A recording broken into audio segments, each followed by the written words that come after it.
I know it's been away a while. You know how life gets sometimes. Let's just say 2024 has been a year.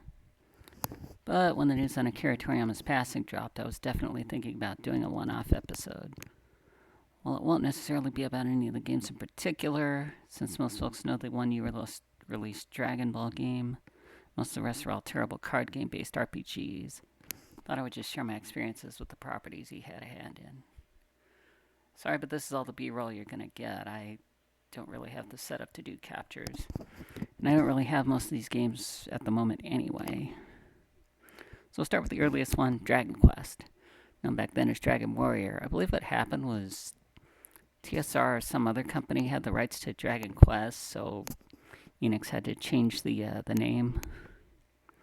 Remember, I was living with my dad at the time. At the pawn shop, they had like the first 3 games, so we picked those up.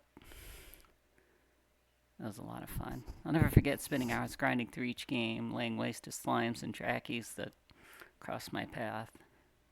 Never did get around to beating any of them, though. At least not until they had the cell-phone ports that came out for Switch.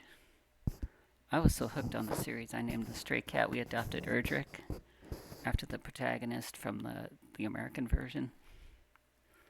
And you better believe I picked up the HD 2D remake of Dragon Quest III as soon as I could. And I'm probably going to do the same for Dragon Quest 1 and 2 HD when that drops later this year. Next up is Dragon Ball Z. I remember seeing previews for the Super Famicom fighters in EGM's import section back in the day, and they seemed fun. I did learn the names of the characters and the whole Kakarot thing from them, though it would only be a few years after that before I got to play them via the emulation. And of course, about that same time in 1997, Cartoon Network spin-off Toonami actually aired some of the episodes. Interesting aside, there was another network called the International Channel. They had the original Japanese dub, although it didn't have any subtitles, so. But rewind a bit to 1995, and Squaresoft would launch one of their most beloved RPGs of all time, Chrono Trigger. Featuring a trio of legendary staff members. Final Fantasy, Hironobu Sakaguchi directing, Yasunori Mitsuda composing in his debut, and the man himself, Akira Toriyama, providing the artwork. I really have to say that Chrono Trigger is probably my all-time favorite work he's ever done.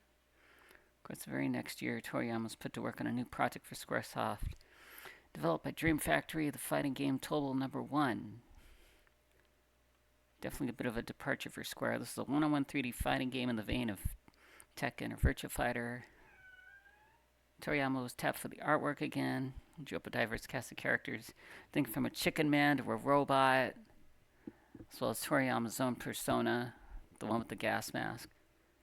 There's apparently a hidden unlock too if you beat the quest mode, where it's like a 3D dungeon crawler. There was also a Japan-only sequel, though I guess what happened is folks were more interested in the Final Fantasy VII demo when Tobal No. 1 was released over here, so I guess they opted against releasing it over here. Anyway, that's my history with Akira Toriyama's vast body of work, at least as far as my experiences are concerned. So next time, we'll resume our regularly scheduled programming, Super Sushi Pinball, so stay tuned for that. Don't forget to like, comment, and subscribe, and I will see you next time.